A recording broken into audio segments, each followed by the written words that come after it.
In today's lecture, dear learners, we will be talking about creating value-oriented environment. We have already discussed identification of values and process of value development, wherein I have talked about the role of how the role of parents is very important, as well as what are the factors which influence value development, wherein I talked about the influence of traditions, the influence of environment in terms of the surroundings, the community. In today's lecture, I'll be talking, or I would in fact be elaborating more on how to create value oriented environment. Like I said in the previous lecture, week 11 would be consisting of part 1. Today is part 2 of week 11. Let me proceed. Parents are responsible for creating a value-oriented environment at home. So when we are talking about value-oriented environment, the first school of learning, which is the home, wherein the parents are responsible for creating a value-oriented environment. This is not an easy task.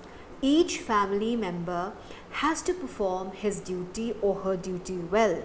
During this venture, they are expected to complete certain tasks.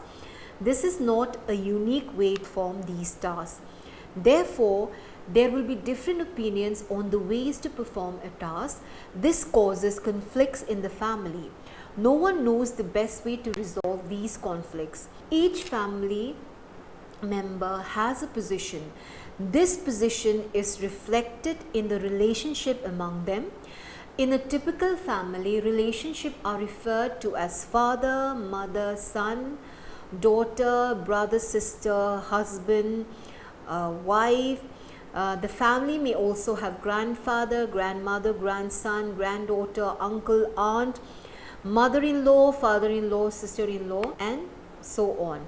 Their interaction with each other in day-to-day working determines the environment in the family. One has to very carefully observe the behavior among them. The quality of relationship between these family members determines the quality of values subscribed by the family. When we are talking about the dynamics in the family, each family member has a different disposition towards object, incidents and life. The disposition determines the ways of thinking. The reality is viewed in a way and it is related to other factors. This influences the home environment. The attitude towards life is reflected in the day-to-day functioning of the family members. Right or wrong is determined on this basis. The reality becomes a truth for the family members and it is interpreted in this way. The sharing, caring and believing all get affected by the attitude. The relationship among different family members gets influenced through love-hate feelings. The parents are responsible for maintaining a proper attitude towards life. So when we are talking about the dynamics between the members of the family, the most important dynamics in the family would be between the parents and the child, or the parents and the children. It is the parents who play a very significant role in inculcating values and creating an environment which is conducive for value development. And the dynamics in the family differs according to the position of the members in the family. Your dynamics with your grandparents, your dynamics with your uncle or aunt, your dynamics with other members of the family would be different. However, the most important influence that one can have, or the most important values one can inculcate, is through the parents. The life in the family is governed by different rules formed by the senior members. These rules are evolved on the basis of customs and traditions practiced by the family. Younger members of the family are expected to observe this rules which have boundaries. Any violation of these boundaries are viewed seriously and sanctions are imposed.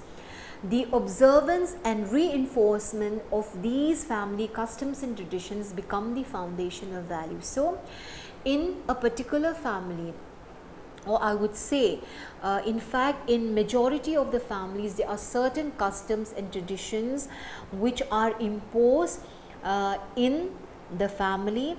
These traditions would be respect to the elders. These tradition would be being polite to all, and also observing certain religious rituals and so on and so forth. So these are the values become their foundation of upbringing. So when we are talking about the parents' involvement, when we are talking about creating a conducive environment for values, it is very important that the parents inculcate these values in their child, because the children or the child can be molded by the parents initially, because they listen to the parents when they are young. As they become mature, it does not mean that they do not listen to the parents. However, during adolescence, during a stage when they are so much influenced by their peer group, it is always better that if you start young, if you from the very beginning inculcate or create a value oriented environment, the child would not succumb to peer pressure in future. The child will not reflect any bad behavior. The child would be respectful to all. So it is very important that parents' involvement should be always there throughout the life. Especially important is when the child is in the initial age of development. What are the ways by which parents can create a value oriented environment? You should know your word. You should know your child. You should know that your child is unique. Each child is unique. Have you ever wondered how many types of children there are? There is amazing diversity among children in a family. They are not only different in age but also in color and height. They are also different in likes and dislikes. One may like white clothes, others may like red ones. I have two children. I have two girls. One is 10-year-old, one is 7-year-old, and they are unique in their own way. They are different in the way they like their food. They are very different in the way they like to dress up. They are very different in the way they like to, the serials or the programs that they watch on television. So what I would like to say is that each children is unique. They all have unique personality. One may like to eat potatoes, another may like to eat bread. Each child responds in a unique way to a situation. This response is based on the past experience. These responses are acquired by children during the day-to-day observation of incidents occurring in the family. A child is a keen observer of the behavior of the father and mother in day-to-day incidents. The understanding of a child will help the parents to mold his or her behavior in the desired direction as per the choice of the values and create a conducive environment in the family. So, when I talk about each child having a unique personality, a child may be very shy, a child may be naughty, a child may be very hyper. So when you understand, as a parent, when you understand these behavioral aspects of your child, you would be able to mold their behavior according to the moral standards of the society. So it is very important to know your what. It is very important to know your child, to appreciate the uniqueness of each child. So when we talk about the role of parents, family is the basic unit in the fabric of society.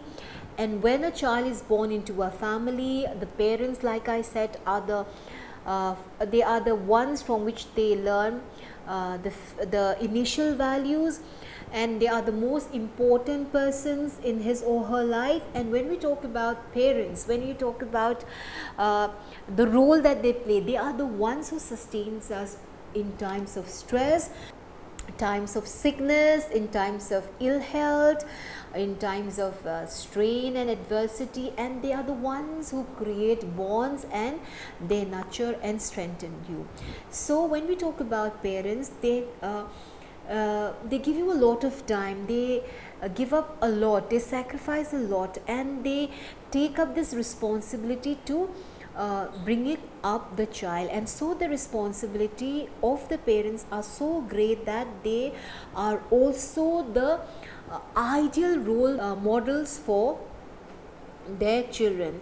There is a very significant saying which states that there are no problem children but only problem parents, which means that, let me repeat, there are no problem children but only problem parents, which means that all children are born good, but if they are neglected and not provided with love and security, and their basic physical and emotional needs are not satisfied, they will not be able to grow into healthy, happy and balanced individuals. So this is why we keep saying that the role of the parents are very important. They are the ideal role models for the children.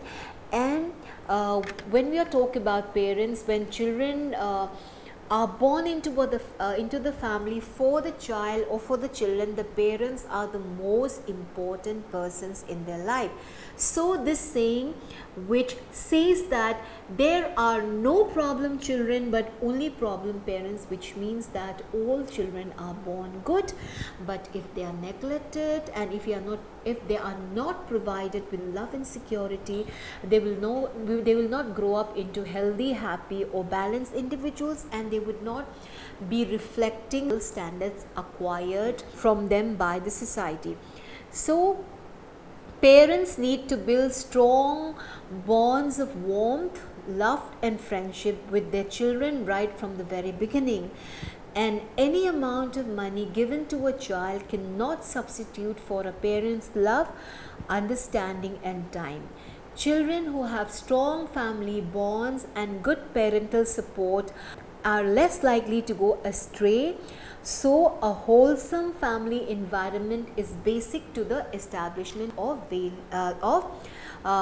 values for the children, as well as for the upbringing of the children, to create a value based environment.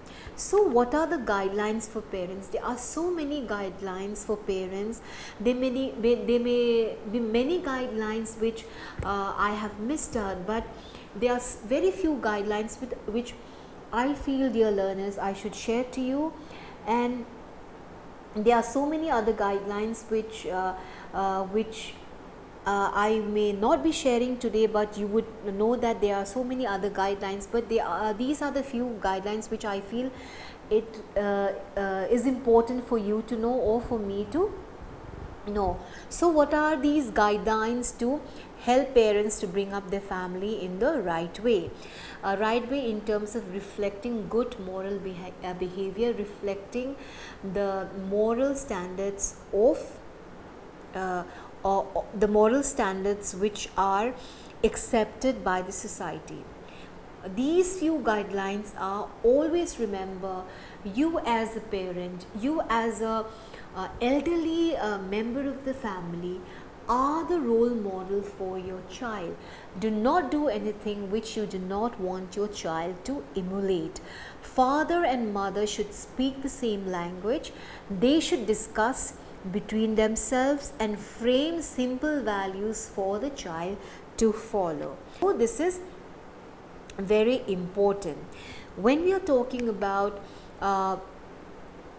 parents being the role model, if you do not want your child to be aggressive, if you do not want your child to reflect that aggressive behavior, what they see in front of them. For example, if they see a very happy father and mother who talk to each other, who share everything, who laugh together, the child would feel that this is the role he or she should reflect in future. So the child, when he or she gets married, will reflect the same behavior with his or her spouse.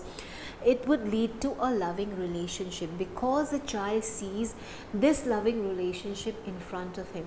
However, if the child sees a very aggressive behavior, especially a father verbally abusing the wife, that is the mother of the child, or if the child sees the father being physically violent towards the wife, the child growing up would feel that this is the standard, this is the behavior which he or she should reflect in future, because what he sees, what he sees in front of him, or he would feel that this is the right behavior. So in future he may reflect this behavior of being an aggressive or person. So it is very important for a child to see good behavior in front of him or her. Parents should be consistent in the observance of rules. It is very confusing for a child to be allowed to do something when the parents are in a good mood and be punished for doing the same thing on another day when the parents are in a bad mood. Let's say you allow a child to touch a screen for 1 hour extra a day, but then after because you are in a very good mood, but the next day you are like, you scold him or her by saying, why did you touch the screen for another extra hour when I do not like you touching the screen, because the parents is in a bad mood. So for the child it is very confusing. One day the parents says that you can touch the screen for 1 extra hour. Another day the parents tell the child not to waste his or her time on the screen the next day. So when a parents talks about observance of rules, when a parents talks about screen time, for example, what screen time a child should have should be fixed by the parents, and whether he or she is in a good mood, whether he or she is very happy that day, what rule he or she has fixed should be maintained. No extra time should be given because of the happy mood of the child or the happy mood of the parents. They should stick to rules. They should say rules. It's rule. This is the time you spend on the screen, and you should stick to the rule. Whether you get good results in your exam, or you have performed very well in certain extracurricular activities, rule is rule. This is the hour you should stick in doing so. This is the exact hours you should spend on the screen. When we talk about parents' involvement, one should spend as much time with their children as you possibly can. This is the age of technology. This is a time when every family member more or less would have mobile on their hand, or they would be having a desktop, they would be having a laptop, they would be having television. So it is very important that the parents should take out some time wherein they can have a family time. For example, it could be after dinner, when the parents would be let's say you spend 10-15 minutes of the child with your child. You may talk about or ask him or her about their day, or play games with them. You tell them you do not watch screen after dinner. Instead you can spend 10-15, half an hour, 1 hour. It is up to you, but then your children should know that you are there with them, you are willing to spend time with them. So they should get this idea that yes, my parents want to spend time with me, and spending time would be most of the family will have time after dinner, because both the parents may go to work or either one of the parent goes to work. However, when the father or mother comes back after dinner, especially when they have time, they can have a few games together. They can discuss about what they underwent during the day, how did they spend the day, or if the father or the mother is very busy, then once in a week they can go out for picnics, they can go out on holidays. If can family, they can go for family outings. The bottom line is you should spend as much as time with your children. Yes, you may tell your children, and you would have been telling children that you are working so hard to securing the future, you're working very hard to earn money for them. Yes, they understand that, but however, if you spend few precious time with your children, you would see the happiness in their face. They would feel that, you know, the parents, they can share everything with their parents, and by sharing their feelings and ideas with their parents would go a long way in overall development of personality of the child or the children.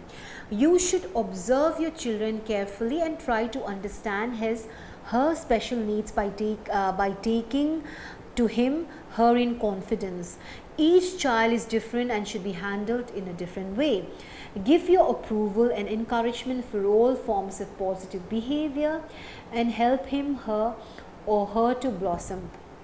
So in terms of giving encouragement, it could be just it could be your very young school going children able to speak or able to read a paragraph of his or her lesson. It could be solving an addition, a simple addition sum.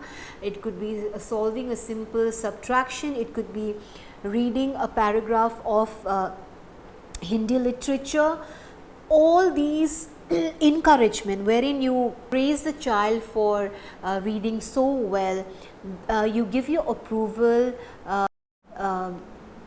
of your child in reading so well. This will go a long way in building confidence in the child, because throughout your life, learning is a process which is a lifelong process. So no one is perfect. Some children may read well, some children may not read well, some children may write, their handwriting may be very good, some children may not be writing very well. However, if you see improvement in your child, if you see, it could be like I gave you an example of it could be just reading a simple paragraph in the English literature or the Hindi literature. If you give encouragement to the child, it will build confidence and it will lead to a overall development of the children. Do not compare your children. This is a very important point for parents. You should not compare your children. In the beginning, I talked about how every children is unique. Every children would have some talent or the other. These talent may not be in your face. In terms of these talent may not be what you can see. These talent may be not easily visible, but there are so many hidden talents that children have. They are unique in their own ways. So if you help them, if you encourage them, then they would be confident enough to share their talent, because there are so many children who have hidden talents. It could be talent in terms of sketching very well. It could be a talent in terms of able to memorize their subjects very fast, very quickly, and so on and so forth. So it is very important that you should not compare your children, or you should not compare your own children with other children. This may lead to jealousy and development of inferiority and superiority complexes. You should keep your child balanced. It is very important for parents to keep your child balanced. They should not compare you should not compare your own children. You should not compare your own children, or you should not compare your children with others. Accept each child as he or she is and find different ways to give recognition to the one who is not so bright academically. Observe national and other festivals in order to make children aware of their own culture and national heritage. Help your children to develop the sense of discrimination between right and wrong, thus develop their value judgment. Guide your children to have balanced schedule in their day-to-day life with time allotted for study, play and recreation. Permit your children to watch only wholesome programs on the TV and video, and always be aware of what your child is watching on the screen, because a lot of time children spend so much screen time, and these screen time may be for watching adult contents. It could be playing violent games which may affect their brain. So it is very important that you should allow children to watch only wholesome programs, and also you as a parents should be aware of what your children is on the screen. You should select suitable books for them to read and encourage them to remain in touch with important national and international events as they grow up. In recent times, we have been facing a lot of problem in terms of children spending a lot of time on screen. So as parents, you can lead by example by you can also avoid spending less screen time. This avoiding of the screen time or keeping away your mobile for half an hour or an hour, what the children will see that, oh, my father or mother or both my parents are not touching my their mobile, so I should also keep down my mobile. And during those time you can spend times with your children playing games or sharing jokes, or you can inculcate reading books, giving them books to read during this period. Train them to share the household chores and allot them special duties to perform. As they grow up, do not try to put pressure on your children to fulfill your own personal unfulfilled ambitions. For example, you may have wanted to become a lawyer or a doctor. You should not pressurize your child or your children to take up medicine or take up law because you wanted to become, you could not, and you force or you pressurize your child to take up this profession. Give them time. Give them time to select their career. Do not pressurize them. It may not be good for them. Your expectations on your child or children should be commensurate with their ability. Let your child choose his or her own career after procuring the necessary guidelines and discussion with him, the pros and cons of each profession. As he or she is growing up, keep an eye on his or her habits and friends. Peer group pressure exercised by wrong friends lead many an adolescent to experiment with drugs and alcohol, and if not check-in time, they may become addicts. So the parents should be very aware of their friends. They should be very aware of what they are watching in the screen. And as they become young adults, it is time to let them go gradually. You release your whole of them, but not release your complete whole of them, but then and respect them for their maturity. Give them more responsibility. Let them take their own decision, but be available to help if asked for. And your role now should be, when they grow up, when they mature, it should be that of a friend and a counselor. And at the appropriate time, you should allow him or her to choose his own life partner. Be ready to discuss and advise if sought by your sons or daughters. In total, in sum, The role of parents is indeed a difficult one. In these fast changing times, but parents should not lose heart. Love, concern and sacrifice very successfully bridge the generation gap. So if you give love, if you give time, if you give concern for your children or your child, ultimately this will be successful and it will bridge the generation gap. So I have talked about certain guidelines of how children should be guided by the parents.